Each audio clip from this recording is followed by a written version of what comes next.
Selamat pagi Bapak Ibu yang dikasihi Tuhan. Puji syukur pagi hari ini kita berkesempatan kembali untuk bertemu di ruang Zoom ini untuk saat teduh bersama. Kita akan merenungkan firman Tuhan dari saat teduh 4B GKI Residen Sudirman. Hari ini Minggu tanggal 19 Februari 2023 dengan judul renungan Tiada Kuragu Lagi. Bapak Ibu dan saudara-saudari, mari kita awali saat teduh kita pagi hari ini.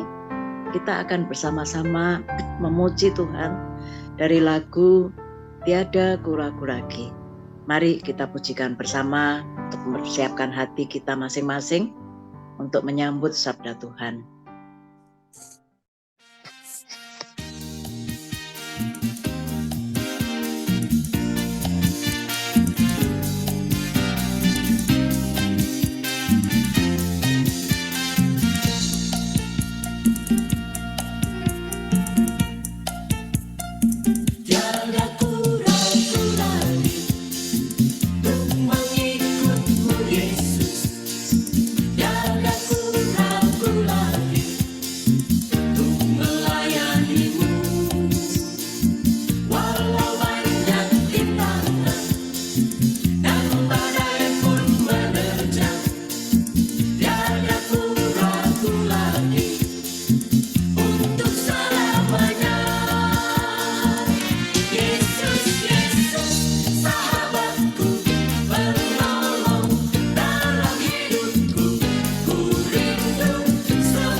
Bapak Ibu dan saudara-saudari, lagu yang baru kita nyanyikan bersama yang liriknya berbunyi tiada kuragu lagi untuk mengikut-Mu Yesus, tiada kuragu lagi untuk melayani-Mu. Walau banyak rintangan dan badai pun menerjang, tiada kuragu lagi untuk selamanya. Lirik lagu tersebut mengingatkan kita bahwa mungkin saja orang Kristen punya keraguan-raguan melanjutkan perjalanan mengikut Kristus, teristimewa saat menghadapi kesulitan dan rintangan, serta aneka rupa pengajaran di sekitarnya. Apakah pernah mengalaminya? Marilah Bapak Ibu, saudara-saudari, kita merenungkannya. Ayat yang mendasari perenungan kita pagi hari ini diambil dari 2 Petrus 1 ayat 16 sampai ayat 21. Nanti akan dibacakan oleh Pak Yosa.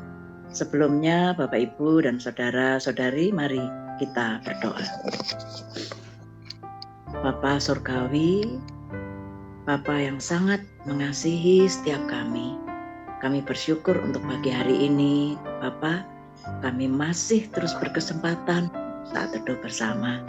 Kami akan membaca, merenungkan firman Tuhan yang Tuhan sediakan bagi kami pagi hari ini.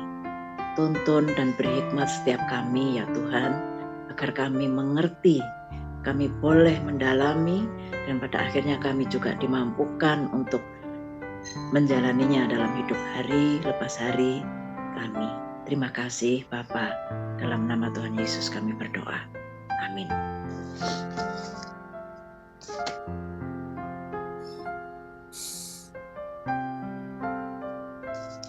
Mari Bapak Ibu kita membaca Alkitab kita membaca firman Tuhan dari 2 Petrus 1 ayat 16 sampai dengan 21 yang menjadi dasar untuk renungan kita pada pagi hari ini.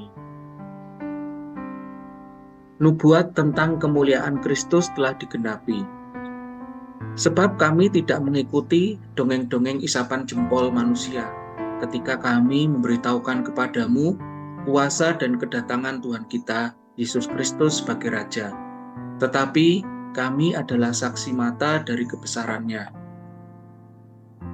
Kami menyaksikan bagaimana Ia menerima kehormatan dan kemuliaan dari Allah Bapa ketika datang kepadanya suara dari Yang Maha Mulia yang mengatakan, "Inilah anak yang kukasihi, kepadanya lah aku berkenan."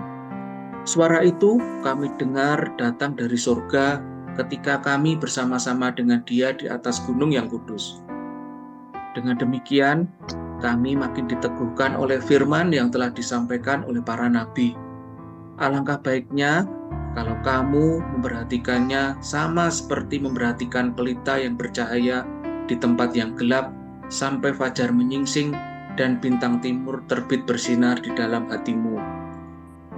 Yang terutama harus kamu ketahui ialah bahwa nubuat-nubuat dalam kitab suci tidak boleh ditafsirkan menurut kehendak sendiri, sebab tidak pernah nubuat dihasilkan oleh kehendak manusia, tetapi oleh dorongan Roh Kudus orang-orang berbicara atas nama Allah. Demikian firman Tuhan. Terima kasih Pak Yosa.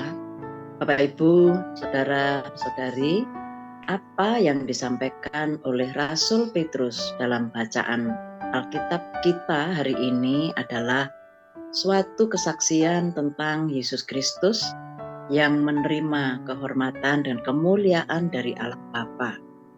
Ia datang dengan kuasa yang dimilikinya untuk menjumpai dan menyelamatkan manusia dari kuasa.